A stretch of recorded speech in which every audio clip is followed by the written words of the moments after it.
دینی اور دنیائی دونوں ہونا چاہیے۔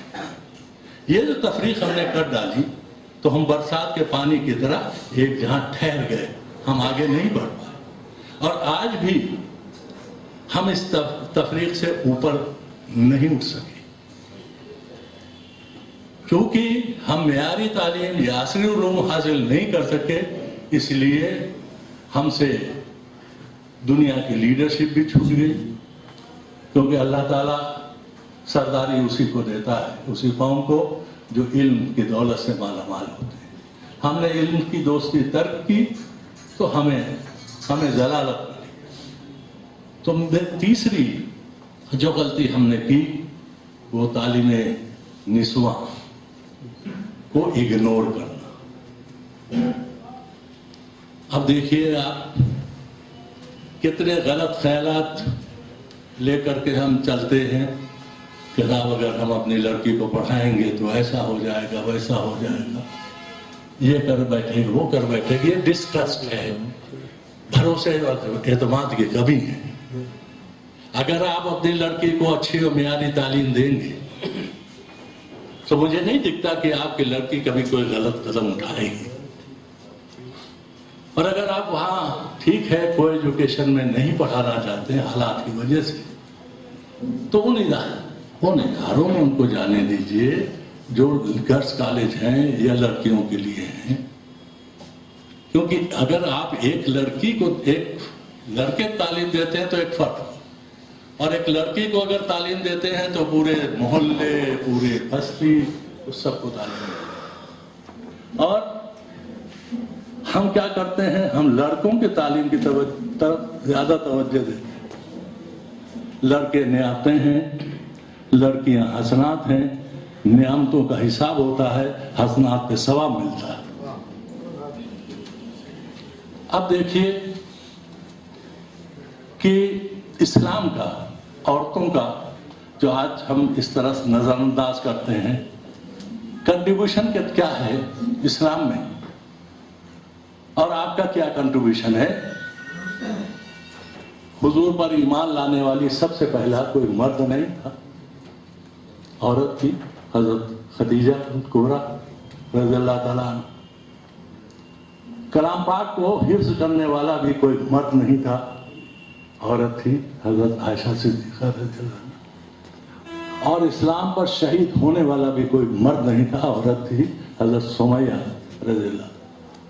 اب ان کا یہ کنٹریبیوشن دماغ میں رکھتے ہوئے ہم کتنا ظلم کرتے ہیں اپنی بچیوں کو کہ ان کو تعلیم سے محروم ہیں۔ اور یہ بھی ایک پسماندگی کی ہماری وجہ ہے۔ ایک اشارہ فرمایا تھا ہمارے وائس چانسلر صاحب نے ٹیچرز کا کبھی اور ٹیچرز کا اچھا نہ ملنا۔ دیکھیے چونکہ تنخواہیں ٹیچرز کی بہت کم ہیں، اس لیے ٹیلنٹ ایٹیک نہیں ہوتی، ٹیچنگ پروفیشن سب سے نیچے جاتا ہے۔ لیکن اس کی اہمیت کیا ہے، ایک بات میں بتا دوں کہ سن 45 میں جب